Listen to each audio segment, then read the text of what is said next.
Puspita Raja Herbal, salam sehat alami. Assalamualaikum warahmatullahi wabarakatuh. 97.8 FM EMC Bang AS, apa kabar? Sedulur Bang AS dimanapun Anda berada. Hai, selamat malam, Sugeng Dalu. Sehat ya semuanya, amin. Walaupun mungkin ini Jogja lagi padet ya, long banget namanya, long week liburan ya. Di mana-mana macet, tapi alhamdulillahnya Bang AS tidak telat kesininya dan bisa menyampaikan nanti segala yang ditunggu-tunggu di KB Kajian Belajar Herbal mengenai gejala pengerasan otot sendi lutut. Ini merupakan salah satu, keluhan yang cukup banyak gitu ya, dari pasien-pasien Bang AS ketika ketemu sama Bang AS, Iya, yaitu sendi lutut, "Saya kaku Bang, saya nggak bisa sholat, saya nggak bisa betul. jongkok, saya nggak bisa duduk, untuk jalan sebentar aja sakit, saya kesemutan, saya" pokoknya untuk segala macam keluhan otot atau sendi otot lutut tadi ya Bang ya. Ini banyak sekali untuk keluhannya. Makanya Bang AS kembali akan memberikan, materinya tentang pengerasan otot sendi lutut. Jadi yang ada di, lutut kita itu ada otot penggerak namanya. Nah, otot-otot penggerak yang sangat mungkin yang ada di sendi lutut itu apa saja sih, Bang? Di lutut itu ada otot. Bukan hanya satu otot. Ya, tapi Setiap otot Mhm. dia akan berfungsi gerakan sendiri. Sehingga kita akan mengenal yang pertama adalah otot ekstensor. Ekstensor. Itu kelompok otot Mhm. yang berfungsi untuk meluruskan sendi. Oh, baik. Letaknya di depan, Bu. Mengangkat, meluruskan sendi. Ya, dari paha turun ke bawah. Di samping tulang kering. Ekstensor. Nah, inilah yang akan ketika kita berlari, kita mengangkat kaki, inilah otot ekstensor inilah yang berfungsi. Itu yang pertama. Nah, ini bisa kaku, bisa rusak, bisa kaku. Nah, yang kedua adalah otot flexor. Flexor. Baik. Itu flexor itu lebih dikenal dengan otot hamstring. Otot yang berada di belakang paha. Baik. Ya, di belakang paha. Dan fungsinya dia melenturkan sendi dan menekuk sendi. Fungsinya itu, Pak. Baik. Agar tidak terjadi kekakuan pada sendi.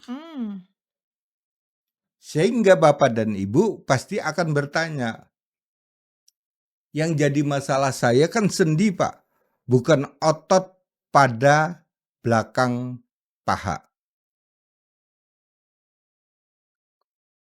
Karena struktur dari otot penggerak sendi itu berada di sana, Bapak dan Ibu. Baik. Bukan berada langsung nempel pada sendinya. Kenapa itu bisa terjadi? Menopause, yaitu pada wanita kan, Pak. Atau cedera jatuh.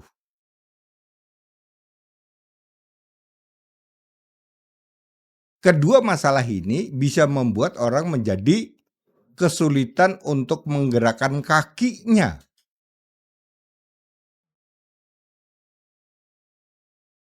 Kalau sudah sulit, kita bisa bayangkan, Pak, kalau sulit itu berarti kan kalau sulit itu tidak bisa ditekuk, tidak bisa ditarik lurus, ya, tidak bisa untuk mengangkat badannya. Wow. Itu kedua otot. Itu yang saya kenal, ya, yang saya kenal kedua otot yang berperan untuk mengatur kelenturan sendi lutut. Gitu, Mia. Oke, baik, tadi adalah beberapa otot yang, bisa menggerakkan sendi lutut, yaitu ada otot ekstensor dan juga otot flexor yang sangat berhubungan ya ternyata ya, Bang, ya dan, otot ini juga, apa tadi, mempunyai fungsi sendiri-sendiri. Betul, iya. Wow, oke. Nah, kemudian, Bang, kalau misalkan tadi ini otot ini sangat penting atau mempunyai fungsi sendiri-sendiri, kalau misalkan kita sebagai manusia atau sebagai orang nih, biasanya gejala-gejala yang mungkin terjadi ketika kedua otot tadi itu melakukan menjadi keras. Nah, Memang, topik kita pada malam ini kita akan fokus berbicara pada gejala ya, oke. gejala pengerasan otot sendi lutut Bapak dan Ibu ya. Mhm, Itu pelajaran, kita pada malam hari ini. baik. Gejala pengerasan otot sendi lutut itu yang pertama adalah lutut terasa kaku, Nah, ini tadi sulit ditekuk dan mmm, sulit diluruskan. Nah, kedua-dua, otot tadi kan, ya kedua otot kan. Nah, otot ada yang narik ya, ada yang melenturkan. Yang melenturkan itu yang tersimpan di belakang paha. oke. Yang narik itu di depan paha ya, Mmm, itu yang narik. Yang itu jadi yang pertama pasti akan terjadi lutut terasa kaku, sulit ditekuk dan diluruskan. Yang kedua Bapak dan Ibu, gejalanya itu adalah rasa nyeri pada bagian, seputar lutut. Nah yang ketiga, terjadi pembengkakan pada lutut. Nah kalau ada pembengkakan ini, hubungannya bukan dengan otot saja Bu, ini sudah mengganggu organ lainnya. Apa? Bengkak itu hubungannya dengan pembuluh darah. Kenapa pembuluh darah? Bisa saja pembuluh darah itu otot tadi terjadi pengapuran, kemudian kapur tersebut sudah mengganggu peredaran nutrisi yang ke mmm. lutut lewat pembuluh darah. Nah, yang keempat, kesulitan berjalan, naik turun tangga, jelas Itu akan kerasa banget ya, Bang, ya? sangat Karena menyangga terasa. badan, oke. Maka kalau orang sudah bermasalah pada lututnya, dia lebih memilih tidak naik tangga. Nah, yang kelima, sebatas lutut, dari lutut ke bawah, sulit untuk melangkah. Yang keenam muncul reaksi-reaksi, Pak. Reaksi apa? Kesemutan dari lutut hingga ke telapak kaki. Kesemutannya hanya sebatas itu. Kemudian yang ketujuh, kesulitan saat kalau dia dari jongkok, Pak, ya, dari jongkok, kemudian berdiri. Berdirinya ini minta ampun. Nah, yang kedelapan adalah jika berjalan dengan menyangga, misalnya ini berat badannya lebih Pak ya. Jika berjalan dengan menyangga berat badan yang sangat berat, ini tersiksa. Nah yang kesembilan Bapak dan Ibu,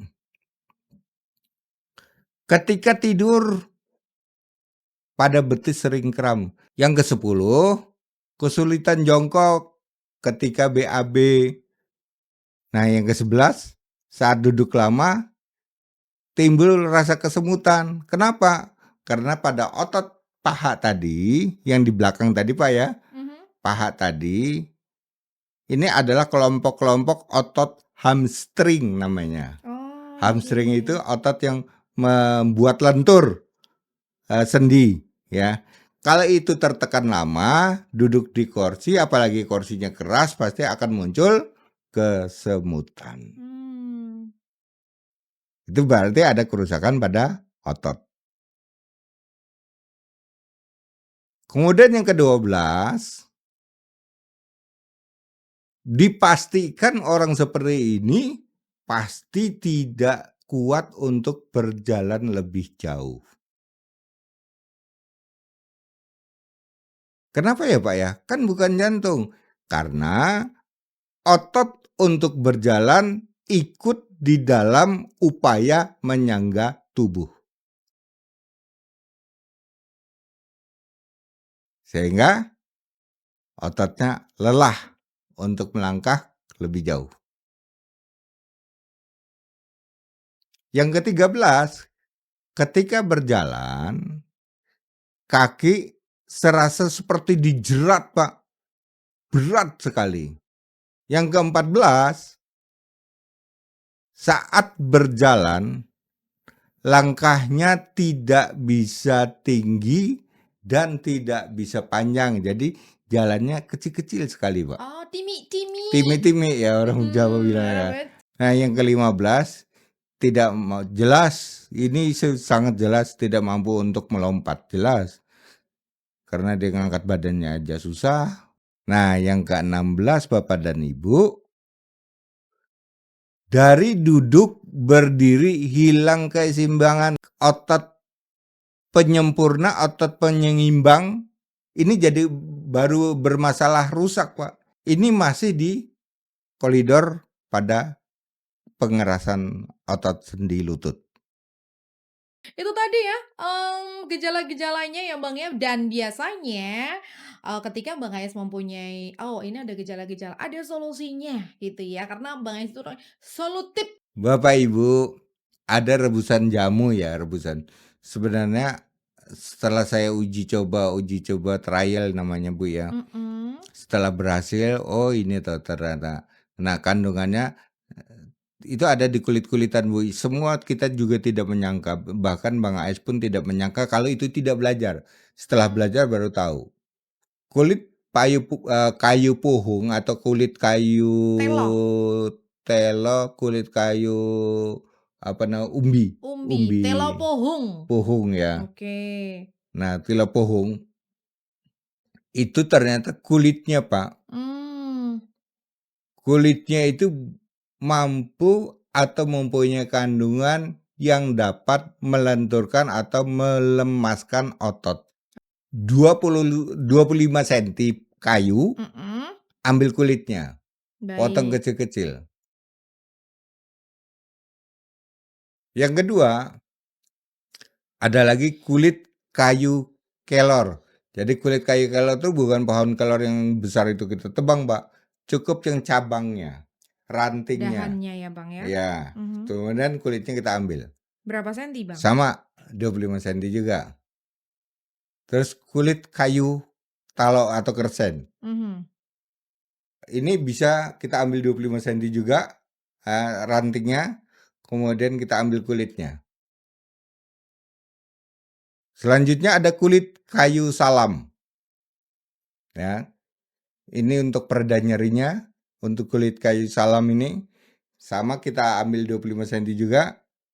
Kemudian kita cuci bareng-bareng, bersihkan setelah dipotong kecil-kecil. Oke, direbus. Dengan ukuran air 4 gelas sisakan 2 gelas. Paham Pak ya? Ya. Oh, jadinya ini Bang biar susah nih nyari. Prosen. Oh, pakai prosen. Ya, ini pakai prosen. Baik. Kalau andai pun dalam 10 hari Bapak sembuh, jangan dihentikan. Kan sakitnya sudah terlalu lama. Teruskan sampai 20 hari. Ya, maka dia akan mengisi nutrisi otot, vitamin otot, terjadi radang. Kita bisa dari kulit salam tadi, ya yang tadi kaku, betul-betul kaku, ada kapurnya, bisa dengan kayu ketela tadi.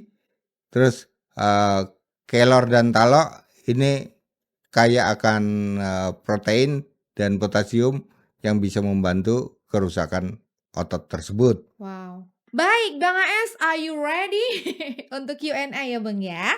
Kita mulai di Q&A kita malam kali ini dari Bu Endang. Bang, kalau saya berjalan cepat sakit, apakah juga termasuk Bang?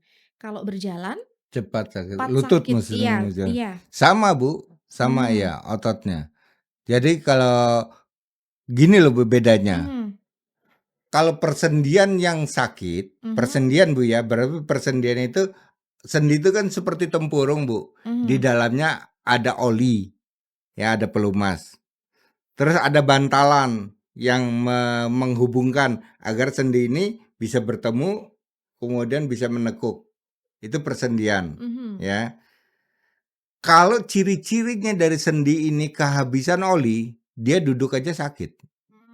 Tidur aja dia sakit. Tapi kalau sudah untuk berjalan nih berarti otot. Oke. Ya, kalau sudah ada untuk aktivitas gerak, ini berarti otot. Baik, bisa menggunakan ini berarti Betul. ya, oke. Bisa menggunakan Prosun ibunya kalau obat jadinya ya Bu ya.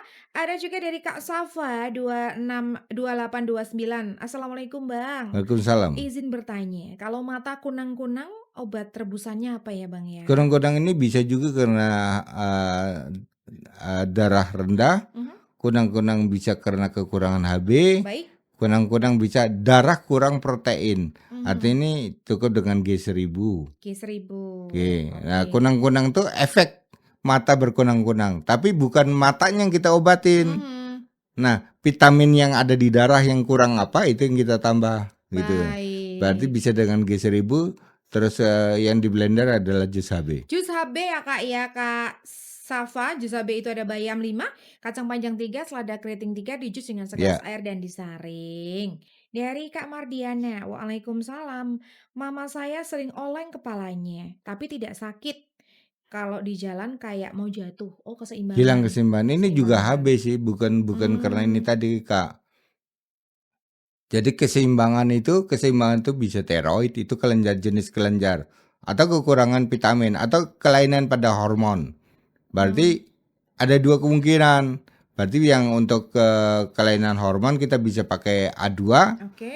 ya, atau kelainan kekurangan HB Mhm. kita bisa pakai G1000. Berarti A2 dan G1000. Oke, tambahannya tadi ada gemetar, susah tidur. Ya betul. Kalau dengar suara sedikit aja cepet Zat kaget. besi itu. Oke, oh baik. Kalau orang kekurangan zat besi seperti itu, gemetar. Oke, baik begitu nggih. Dari Kak suka masak, Bang, kalau susah tidur obatnya apa ya, Bang, ya? Sulit tidur bisa diakibatkan karena darahnya kental. Hmm, Sulit tidur bisa diakibatkan karena ada sumbatan pada pembuluh darah di leher. baik. Sulit tidur karena ada masalah pada saraf mata. Saraf Hmm, mata tuh mungkin katarak, mungkin mata minus, dan itu bisa membuat orang menjadi sulit tidur. hmm. Caranya bagaimana? Saya ambil jalan tengahnya, gunakanlah Arda. Arda? Iya, Oke, pakai pakai Arda. Arda ya, Kak, ya, Kak suka masak. Kemudian juga, Bang, kalau sepupu saya ada pembengkakan jantung, produknya apa ya, Bang, ya? Ada Planatur, ada Arda, ada G1000. Begitu nggih, Kak. Ada juga ini dari Kak Tite, ini nggak ada namanya, bener-bener Tite ini. Bang, obat darah tinggi apa ya, Bang? Cempero sama A2. Cempero sama A2 ya, Kak, ya. Dari Kak Uti, maaf Bang, cara belinya herbal untuk mata rabun. Untuk herbal untuk mata rabun pakai apa ya, Bang? Mata rabun pakai Enta dengan Mulsi. Enta dan Mulsi, Kak. Siapa tadi? Bentar-bentar, Kak Uti, Kakak bisa langsung hubungi, admin kami Wawa di sini ya, Kak, ya. Nanti bisa langsung, Wawa atau DM, untuk mendapatkan Enta atau Mulsinya caranya gimana, gitu ya, Kak, ya. Kakak DM aja nanti dibales ya, Kak, ya. Bang, dari Kak Erna kalau nyeri tulang obatnya apa ya, Bang? Nah, nyeri tulang ini ada 3 jenis. Apakah virus tulang, atau rematik tulang, atau memang cedera tulang. Cedera tulang itu mungkin jatuh dan sebagainya. Ini Mhm. beda-beda. Oh, Contoh gitu. ya, contoh. Rematik tulang, saya menggunakan G1000 dan Arda, Mhm. ya kan? Cedera tulang, saya menggunakan Ratogen dengan A2. Mhm. Nah, ini yang mana? Gitu. Mmm. Apakah pernah cedera, pernah jatuh dan sebagainya ya. Nanti tinggal saya mengarahkan. Oke, gitu ya. Kemudian dari Kak underscore bacanya ya. Bang, dalam mulut terasa pahit, di kerongkongan terasa pahit. Menggunakan produk apa ya, Bang? Bakteri tinggi ya, berarti pakai Mhm. A2 dan Brico. A2 A2 dan dan Brico. Brico. Ini Oke. mungkin mengalami batuk terlalu lama ya, Mhm. sehingga Oke. rasanya pahit. Wow, Bang Ais terima kasih untuk materinya yang luar biasa malam kali ini. Kalau mungkin, yang belum bisa terjawab, teman-teman bisa sedulur Bang Ais bisa langsung DM, karena sekali lagi Bang Ais akan menjawab insya Allah ketika mungkin kalau Bang Ais sedang tidak ada kesibukan, misalkan Kak Ais sedang makan, sedang istirahat sebentar gitu ya, insya Allah akan dijawab. Seperti itu ya Bang ya? Insya Allah Terima begitu. kasih Bang Ais untuk malam kali ini, Sama-sama. kita ketemu lagi di lain kesempatan. Terima kasih. Baik sedulur Bang Ais, jangan lupa untuk teman-teman yang tadi belum terjawab atau mungkin masih, "Apa sih tadi obatnya atau resepnya, kombinasi rebusannya apa?" Langsung bisa DM kami di sini, langsung nanti akan kita kasih nomor WhatsApp dan insya Allah kita semuanya selalu sehat dan terbantu dengan, beliau sang raja herbal dunia Bang HS ya. Yang mau konsultasi setiap hari Selasa, Kamis, dan juga Sabtu di Radio EMC, boleh mendaftar di 0819197998. Sampai ketemu lagi malam tahun baru nanti. Ya Kak Imanis pamit, bila taufik wal hidayah. Wassalamualaikum warahmatullahi wabarakatuh. Puspita Raja Herbal, kami tidak kemana-mana, tapi ada di mana-mana.